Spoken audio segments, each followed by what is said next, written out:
কি বলবো আপু, মানে কানলেও সমস্যা সিম্পিতি নেওয়ার জন্য, ভিউ নেওয়ার জন্য, না কানলেও হেবেডি কানছিল। এখন আলভিয়ারে নিয়ে দুনিয়ার মানুষ ট্রল করতেছে যে ভিউর জন্য সে নাকি কানছে হ্যানতেন। আর আমি কান্দি নাই কেন, এটাও সমস্যা যে আমি কেন কান্দি নাই। না, আমার কথা হচ্ছে ভাই, আমি ফেসবুকে এসে কানতাম, যদি আমার কান্না দেখে মানুষ আমার ব্যাংকে অ্যাকাউন্টে টাকা পাঠিয়ে দিত তাইলে আমি কাঁদতাম। মানুষকে আমার চোখের পানি দেখায় তো আমার কোনো লাভ হবে না। লাভ হবে?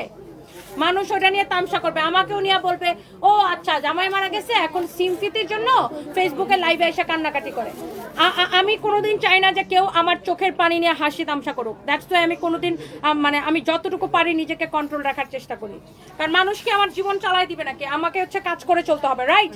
আমাকে কাজ করতে হবে, এটাই হচ্ছে যে জীবনের কঠিন বাস্তবতা। তো মানুষের চোখের পানি দেখায় কোনো লাভ নাই। মানুষ খালি তামসা করবে আর দোষ ধরবে আর ভুল ধরবে আর সারাক্ষণ এইসব সমালোচনা তালাতালি নিয়ে থাকবে। কাঁদছো কেন, এটাও সমস্যা, কান্দো নাই কেন, সেটাও সমস্যা। এটা হচ্ছে দেখেন সালোয়ারের কাপড়টা অনেক অনেক সুন্দর একটা ড্রেস। এটার প্রাইস কত ফাহিম? দেখেন এটা হচ্ছে কাতান দোপাট্টা সহ দিল্লি বুটিক্সের কালেকশন, 11,500 টাকা। এরপর আরো একটা পার্টি কালেকশন দেখাই দিব, কারো যদি লাগে সে এটা নিয়ে নেবেন।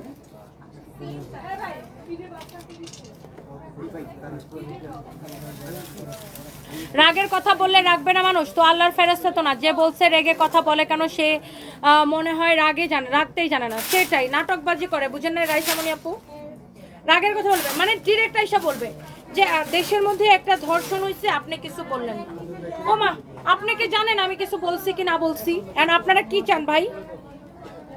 এইটা যদি কারো লাগে সেটা কিনে নেবেন। আপনি কি আমার সব লাইভ দেখেন? আপনি কি সারাদিন আমার আইডিতে আমার পেজে ঘুরেন? যে আপনি কিভাবে জানেন আমি বলছি কি বলি নাই? আপনি একজনকে একটা কমেন্ট করার আগে সেটা শিওর হয়ে তারপরে তো কমেন্টটা করবেন, তাই না? এটা যদি কারো লাগে সে এইটাকে নিয়ে নেবেন। অনেক সুন্দর ড্রেস, অনেক সুন্দর দোপাট্টা, পার্টি কালেকশন।